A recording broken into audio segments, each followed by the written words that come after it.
This was the prelude to Defence Secretary Carter's arrival in Europe, exercise Noble Jump in Poland last week, with soldiers from the United States and 8 European NATO members taking part.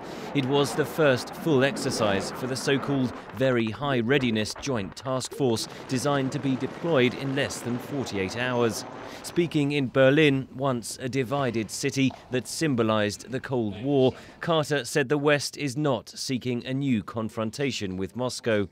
We do not seek to make Russia an enemy, but make no mistake, we will defend our allies, the rules-based international order, and the positive future it affords us.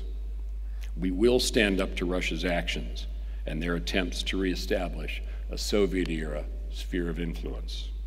Russian President Vladimir Putin announced last week that Moscow would add 40 intercontinental ballistic missiles to its nuclear arsenal. Defence Secretary Carter said the move is evidence that the threat from Russia is broadening. In response, we're taking a strong but balanced strategic approach.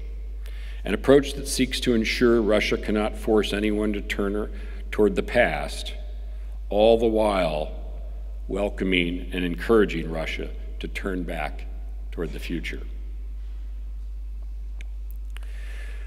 In our response, we will not rely on the Cold War playbook. NATO's cornerstone agreement of collective self-defence, Article 5, is being tested by the new warfare of the 21st century, says David Cadier of the Ideas Policy Group at the London School of Economics. This was made for when invasion were about tanks crossing the borders. It's a bit less clear now. What about cyber attacks? What about hybrid warfare, what's happening right now in Ukraine? NATO members closest to Russia have been pushing for larger military deployments on their territory. This is the kind of NATO that the Central and Eastern European countries had signed up for, and this is the kind of NATO they want right now. And so they're bringing back this topic on collective defense, of course pointing to a resurgent Russia, to a Russia which is modernizing its military equipment. This is maybe even more relevant for NATO than what's happening in Ukraine, I would say. But Secretary General Jens Stoltenberg warned Monday that NATO's ability to respond is under threat because defence spending across member states is predicted to fall by 1.5% in 2015.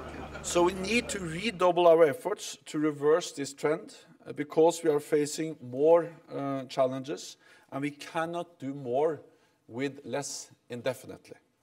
Secretary Carter echoed those concerns and urged NATO members to adhere to the pledge made at the NATO summit last year to spend 2% of GDP on defence. Carter will travel to Estonia and then to Brussels for a meeting of NATO defence ministers Wednesday. Henry Ridgwell for VOA News, London.